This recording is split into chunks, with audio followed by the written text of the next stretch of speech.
beautiful bibliophiles, it's Nektaria and I'm very happy that my makeup turned out better than I thought it would, and I'm very excited because in just a couple of days we're welcoming the new year 2021.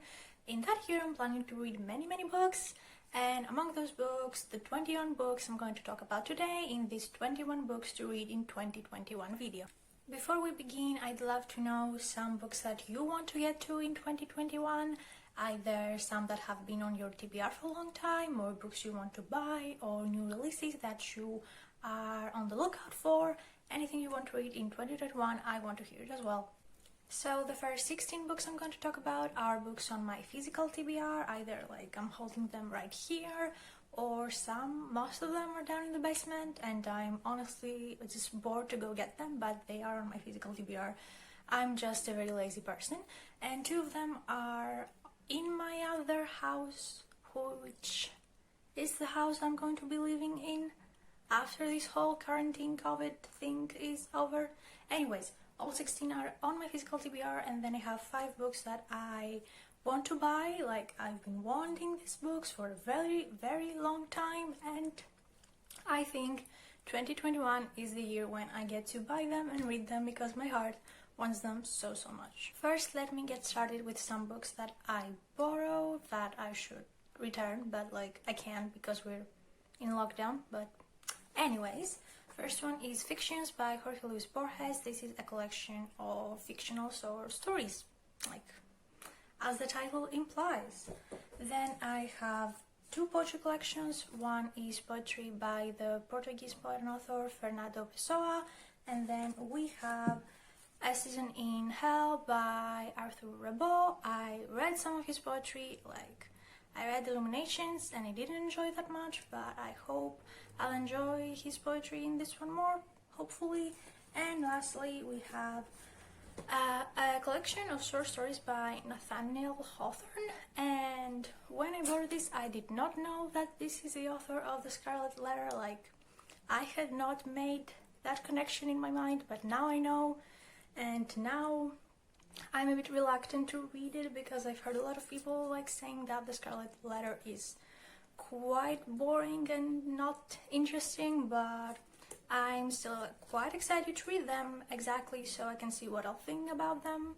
Now the books on my own physical TBR, we have Wake of Vultures by Lila Bowen. I believe this is the first book in a trilogy. I think it's called the Shadow Trilogy. Yes, the Shadow series. It's not saying if it's a trilogy. I'm not sure. Anyways, this is a fantasy book that involves kings and breeds, from what I know, and different kinds of monsters. So it's not exactly my kind of fantasy, like not the one I mostly read, but I'm still excited to read this, even if it isn't so much into my comfort zone.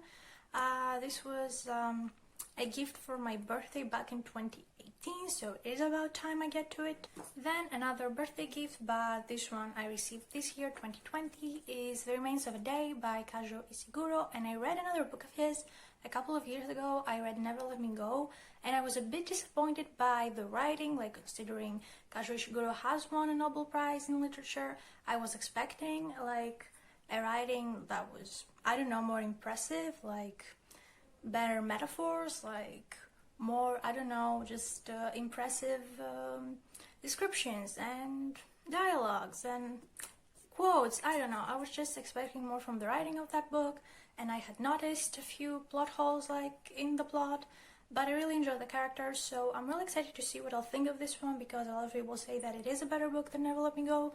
So yeah, I'm excited to see what I'll think of this. And then we have Those Who Are Loved by Victoria Hislop, which is a historical fiction about the Greek Civil War, which is a time period I'm very interested in, and I want to read more historical fiction in general, and specifically more historical fiction about that specific just historical period. So this is one I'm super excited for. Then to the 2 books that are in my other house, we have Frankly in Love by David Yoon, which is one I'm super excited about. Is YA contemporary, and it involves the fake dating prompt, which is not one of my favorite prompts. Like, it was in To All the Boys I've Loved Before, which is a book I enjoyed, but just in my head it doesn't sound like that a good prompt. But I'm really excited to see what happens in Franklin Love. It sounds like such a nice, cute read, and I've heard great things about it, so I'm super excited for it. And then the other book is Love Boat Taipei by Abigail Hing Wen, which I'm even more excited about. Again, it's YA contemporary, and lately I had not been in the mood for YA contemporary that much, but I feel like I'm slowly getting back into that mood, so I'm really excited to read this one. And considering like how excited I was when I read the synopsis and the fact that it was in my most anticipated books coming out in 2020 list, I am super excited to be getting to it in 2021. Next, I want to continue reading more classics this year, the upcoming year 2021, as I did this year in 2020, and for that I am going to read Persuasion by Jane Austen. I know what happens in this one because like I've watched a movie adaptation of it, the one with Sally Hawkins, is that her name? Not sure if that's her name.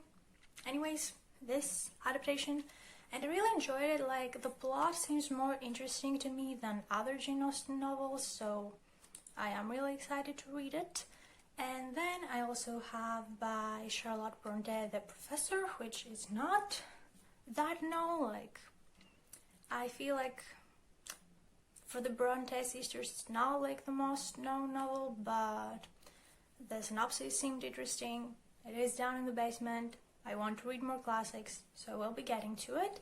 And lastly, we have a different kind of classic, which is The Woman in White. The author is something Collins. Let me check. What's her name? It's Wilkie Collins. Yes, I did not remember the Wilkie part. So yes, this is more up the horror alley. This is a gothic classic horror, and I don't know what happens in it.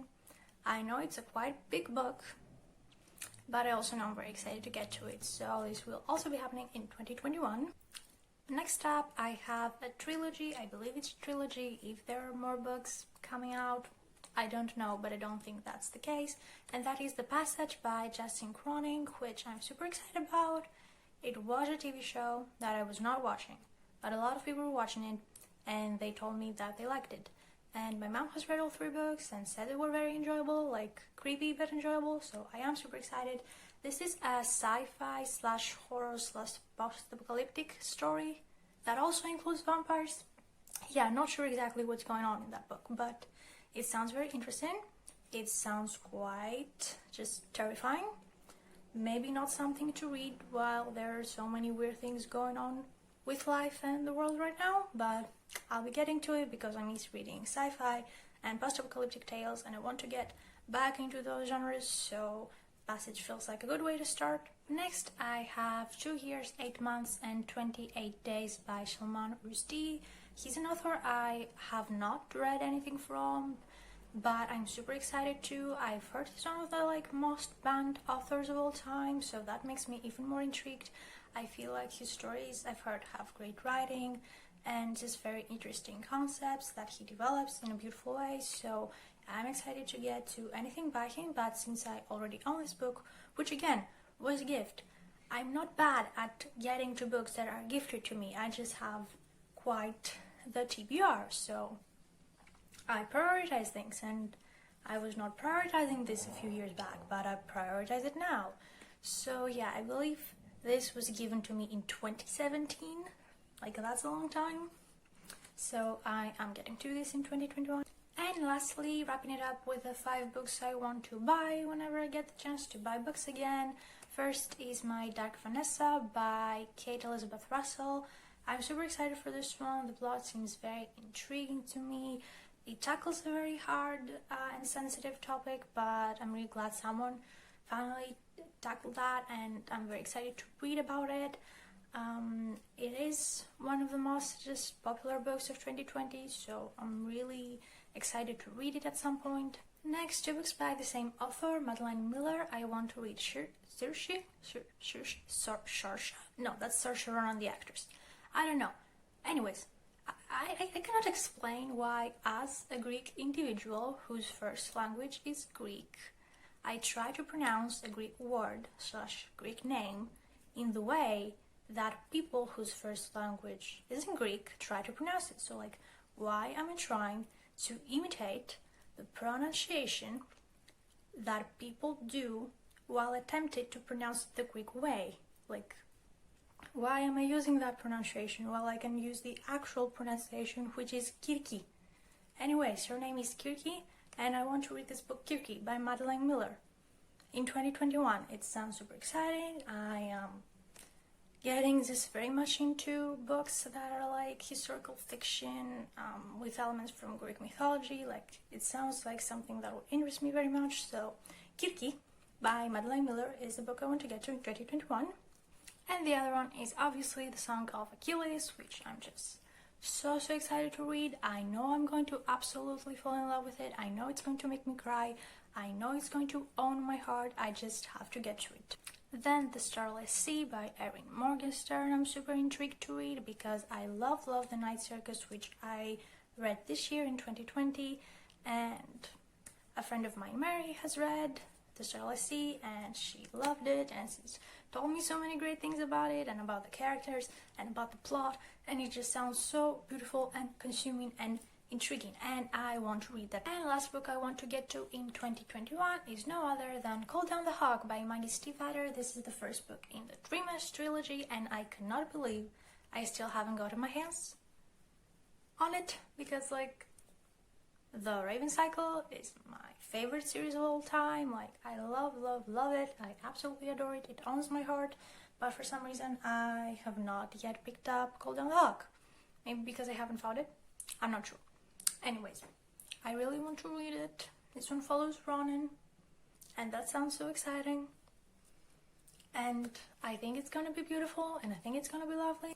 Those were the 21 books I am going to be prioritizing in 2021 that I'm super excited to read, and I'd love to hear what books you're very excited to read in 2021 down in the comments. Thank you so much for watching.